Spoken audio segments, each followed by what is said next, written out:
إشارة جات لنا من المركز، عايزين ست نعمة ضروري. عايزين انا؟ أيوة يا ست نعمة.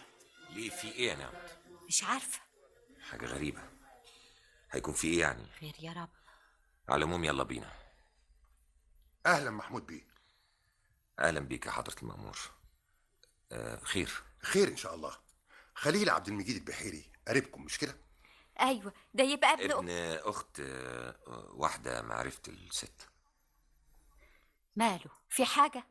صدر له امر افراج من السجن بعد ما قضى نص المده، والله بركه. والمفروض يخرج من السجن ويترحل علينا هنا في المركز، وهو قال ان اسرته مقيمه مع السيده نعمت في مزرعتكم. مظبوط يا حضره المأمور. عشان كده طلبنا حضرتك وهناخد اقرار انه مقيم عندكم، لانه هيفضل تحت المراقبه 3 اشهر. طبعا. هي كانت قضيه بسيطه كده، انما خليل كويس قوي قوي وابن حلال. طيب احنا نقدر نخلص الاجراءات امتى؟ دلوقتي لو حبيته عشان يقدر يطلع بكره. كويس قوي انهم رصفوا الطريق ده، بس بقى محتاج لشوية شجر على الجنبين، ولا ايه؟ ايه يا نعمة مالك ساكتة ليه؟ ما انت عارف يا سي محمود ان الواد كويس، اللي دخله السجن طش شباب.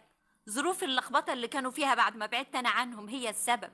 الواد ده واد انا عارف كل ده يا نعمة، ومقدر كل اللي انت هتقوليه واكتر، بس الناس ليها الظاهر. هيقولوا ابن اخت الست خريج سجون، وانا عايز احافظ عليكي، مش عايز حد يجيب سيرتك بحاجة وحشة. انا قلت بقى يمكن مستعر مننا. استعر منك ازاي بس يا نعمة؟ حتى لو كانوا كلهم وحشين، انت مالك ومالهم؟ لا هم مش وحشين، دول كويسين قوي يا سي محمود. خلاص يا ستي، هم كويسين قوي، وانت ما تتضايقيش، وكمان ما تكشريش، ولازم تعذريني في اللي قلته. اضحكي بقى، انت لما بتضحكي بتجيبي لي الخير. طيب يا سي محمود حاضر. خليل جه ياما، خليل جه يا ولاد. ازيك ياما؟ ازيك يا وحشتيني خليل؟ قوي ياما. ازيك يا اخويا؟ ازيك يا عيال؟ ازيك يا رفاعي؟ ازيك يا خليل؟ ازيك يا بنت هنيه؟ ازيك يا مرسي؟ ازيك انت؟ اقعد يا خليل، اقعد يا اخويا. مالك يا واد خسس كده ليه؟ ما كانوش بياكلوك في المدعوق اللي انت كنت فيه ده؟ نعمل ايه بقى ياما؟ طب اقعد يا اخويا، اقعد على ما اجيب لك الاكل اوان. تعيش ياما.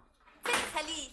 خليل خالتي ازيك يا نعمت. حبيبي؟ ازيك يا ولا؟ انا إزيك؟ كويس قوي. ازيك انت يا انا خالتي؟ كويسه يا حبيبي، ازيك انت؟ قالوا لي انك امبارح جيتي مضيت الاقرار. على فكره العنوان هنا ما يتوهش. طبعا.